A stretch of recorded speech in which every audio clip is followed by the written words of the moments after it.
All right, everyone. Thank you for joining us for another episode of Rockland's News. Thanks for joining us on this awesome day. It's going to be 84 degrees and mostly sunny. That is a big reprieve from the last 3 days of rain that we had.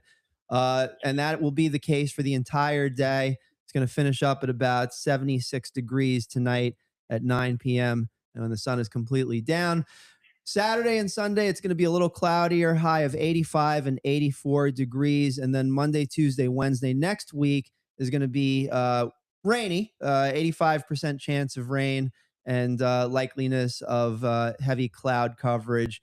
And we're going to have an interview featuring our Monday morning host of the news, Robert Joasis. And he has a guest today, Vicky Van Voren. This episode and most episodes are sponsored by the New York Boulders baseball team, Yabu Fence Company, Dana Pest Control, the Flowery Cannabis Dispensary, Fiesta Acapulco, Kobe Sushi, Breakpoint Bowling, Whole Shot Bagels, and Mad Tea Party Productions. Special thanks to these fine local businesses: Stony Point Massage, North Rockland Chiropractic, UPS Store in West Haverstraw, Ivy Rehab Physical Therapy, 99 Signs, FZ Perfection, and Clean Space Maintenance Management Company. And without further ado, here is Robert Joasis. Robert, take it away. Okay. Good morning, afternoon, or good night, whenever you Rocklanders are listening to this. Today, we're joined by someone whose personal journey has become a mission to help others. As a child, Nikki Van Voren, I'm sorry, Nikki, survived brain cancer, but the surgery left her with an invisible disability. And instead of allowing that experience to define her, she dedicated her life to creating opportunities, acceptance, and hope for people with disabilities. Now, I first met Nikki at an awards dinner, and it didn't take long to see her passion. She started talking about her situation, how helping others was an important thing for her, about helping others. Today, she serves as president of the Welfare League, an organization that's committed to making sure individuals feel welcome, respected, included, and empowered. Nikki, it's a pleasure to have you with us. Thank you so much, Rob. Okay, now let's begin. Oh, go ahead, honey. Go ahead. No, I'm honored to be on the podcast, and thank you so much for inviting me.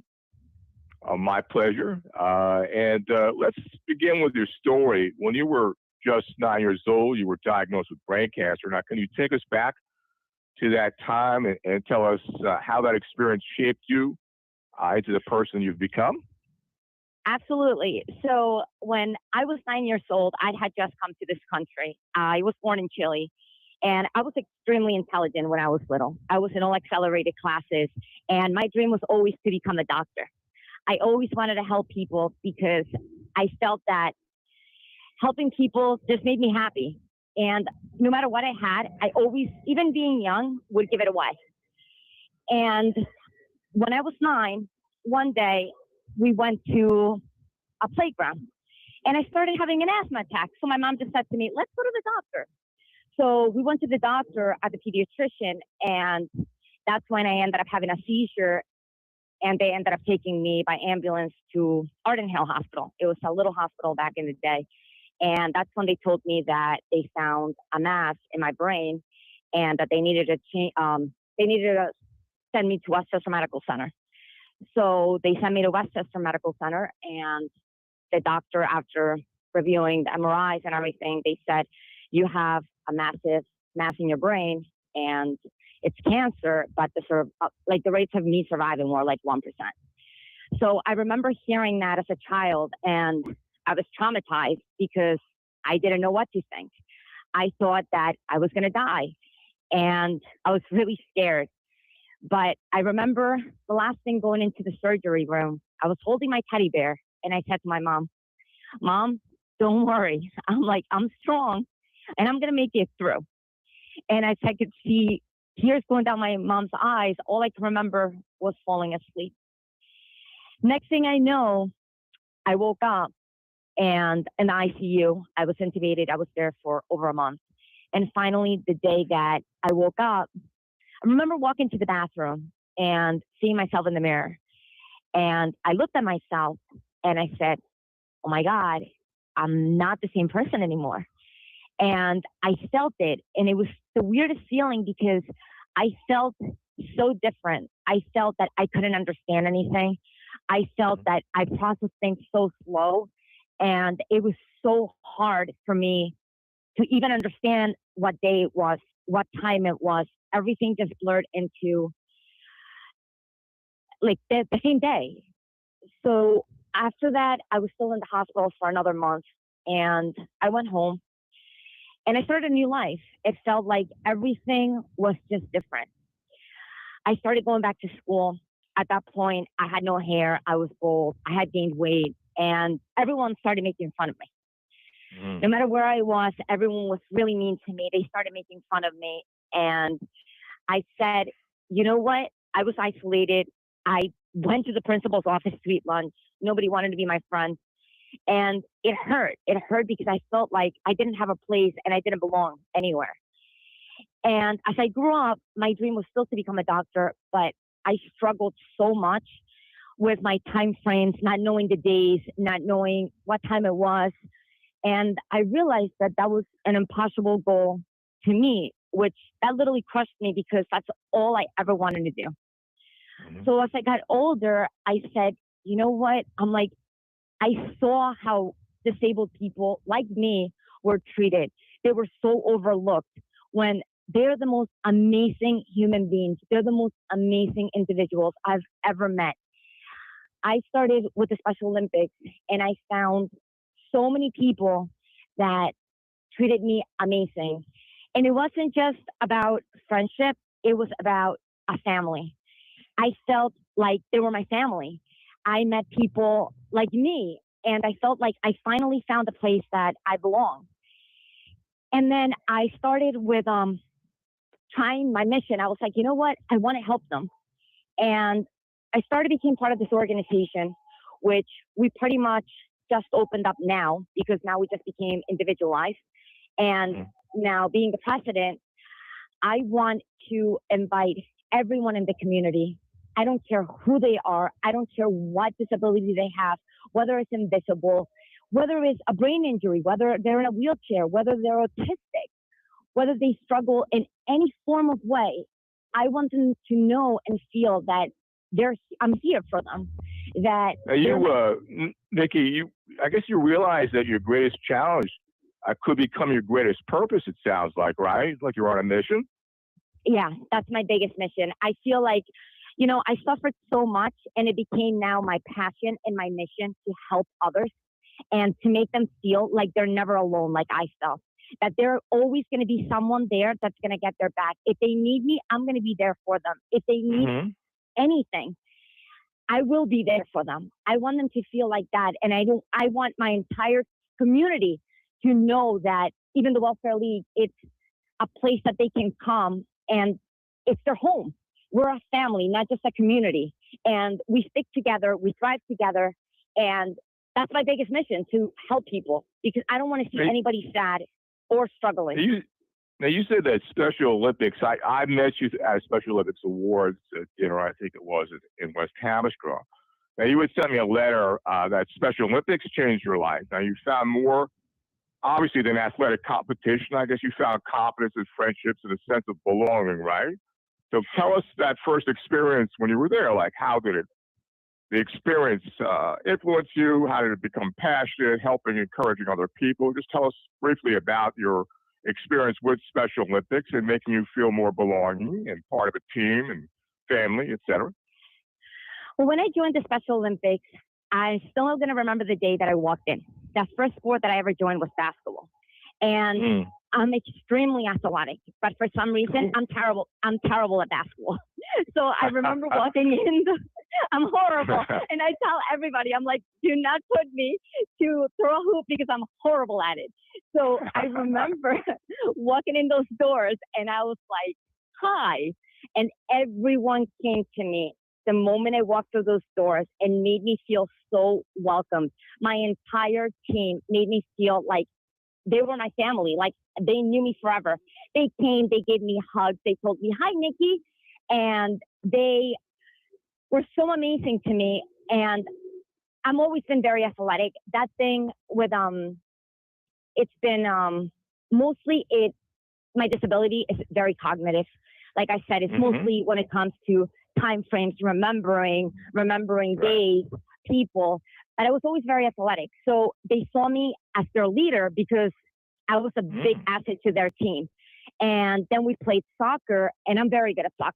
That I'm not bad at. Basketball, I'm very bad at. That's good. So when we started playing soccer, I got the MVP award, and wow, they were super Congrats. happy. Thank you. And they were so happy. And they were like, Nikki, I would get calls. You're our role model. Thank you so much. And they're like, we all look up to you. And every single team from every other, because we have a lot of teams in the Special Olympics, they would always see me. They would come up to me. They would give me hugs. I literally give my phone numbers to everyone. And I tell them, you need me, you call me. You need me, so you text me. You think that your experience there, it sounds like, influenced the work you're doing today with the Welfare League, right? Absolutely, because that's when I met this amazing community. And that's when I got inspired by them because I saw how amazing they were. And the biggest thing that I loved about this community is that it's not about, when you play in a different team, a lot of times there's a lot of rivalry and, who's better than the other person. This community is not like that. You stick together. If you make a mistake, they never put you down. In fact, they actually help you and say, all right, let's do it better. But it's never about, this person didn't have a good day. This person didn't score. They're so, they cheer each other on and they help each other. And that's why I love about this community. And that's why they're so special to me because they're not like anybody else that I've ever met. They're just people that just want to help each other, regardless what the situation is, regardless whether they have anything. They'll come up to me and be like, Nikki, what can we help you with? And it's amazing. Having people out there that are like them, it's amazing. And well, getting to the, I'm sorry to interrupt. What about the Welfare League? Now, it's about much more than the program. It's about building confidence, dignity, and friendships, right? And what does that look like every day? Like, what are some of the activities? Now, we're focused on the Welfare League as far as programs available to members and their families at this point. Well, right now, I just took over the Welfare League. The CEO, she's also helping us. She's amazing. Her name's Diane. She's absolutely wonderful. She really inspired me to get involved with this. But the Welfare League is, I'm trying to expand it. So we have a big event coming up on August 21st from 5 to 9 in Fields that I'm trying to get out there for the community to come and support us in any way that they can because I want to show them what this community is about. My goal is to expand this organization to be able to do not just a party here and there. I want to be able to do more events for them. I want to be able to do Zumba, bingo, karaoke, all different types of activities that it brings us all together to be able to have more fun. And I was also reading about, that was a wonderful letter about your son, Tommy, who's studying to become a neurosurgeon. That must make you feel very proud. Tommy has been he's amazing. He's a child that grew up with me and he's been by my side all stuff. His father left him when he was very young. And Tommy has always told me, Mom, I'm going to be there for you. And he's seen me struggle growing up and he's always been by my side. He's always helped me. No matter what I needed, Tommy has been there. And his biggest passion is to help disabled people because he's seen how much I struggle. And Tommy now, he goes to Don Bosco. That's phenomenal in school, taking all accelerated classes. And he wants to be a neurosurgeon because his goal is to help people. And he always says to me, Mom, you weren't able to become a doctor. Like he goes, I'm going to become a doctor because that's my passion. You taught me what this was about. It's about being humble. It's about being sincere. It's about being loyal. It's about being honest. And I want to be a doctor to help all the people. And like I said, he's just an amazing kid. And he would give he would give his shirt off his shoulder just to help anyone. That's so wonderful. Back to the Welfare League, where do you hope the Welfare League will be in 5 years from now, Nikki? You know, if funding wasn't a concern, what's the biggest dream you have for the organization at this time? My biggest dream is to be able to completely establish it as a 501 and to be able to, we just individualize ourselves and to be able to grow it as big as we can, maybe even in the future, hire people to work for it and to make it not only at a local level. I wanted to be able to get all of this at a national level so everybody knows, like I said, how important these individuals are. I'm hoping that we get a lot more staffing. I hope that the community steps up. I hope that we're able to grow it. So not only just the local, people from Hudson Valley, from wherever, Sure. I welcome anyone. And that's my biggest mission, is to grow it as much as we can to be able to have everyone come and join us.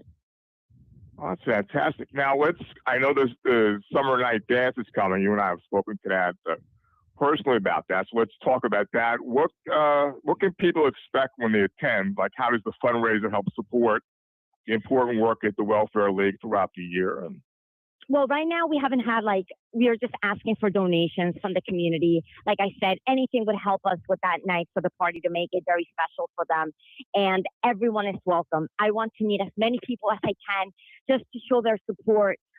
It doesn't matter, where they're coming from. Like I said, everyone's welcome. And it's going to be a night to make friendships, to meet people. And I want to get the message that night that this is something new, that I want everyone to know about it, and I want everyone to be able to feel like they can come and that this is their home. Okay. And let's go out. For someone listening this morning who may have a disability or who has a loved one with a disability, what would you like to let them know about the Welfare League, Nikki? Is there a message of hope to your listeners? Go ahead. There's always hope. No matter what, don't ever give up, because everyone is amazing. Their disability doesn't define who they are. I always call it their superpower. And they are amazing individuals with superpowers, and we're all different. We all struggle in different ways. And just because they're struggling, there's always, I always say, a light at the end of the tunnel. They just have to find their strength. They have to keep going, and they have to know that there's a community and there's people that love them, and that they will be willing to do anything for them. And I want people to know that that's my mission, that I'm here for all of them, and I will do anything for them just to see them smile.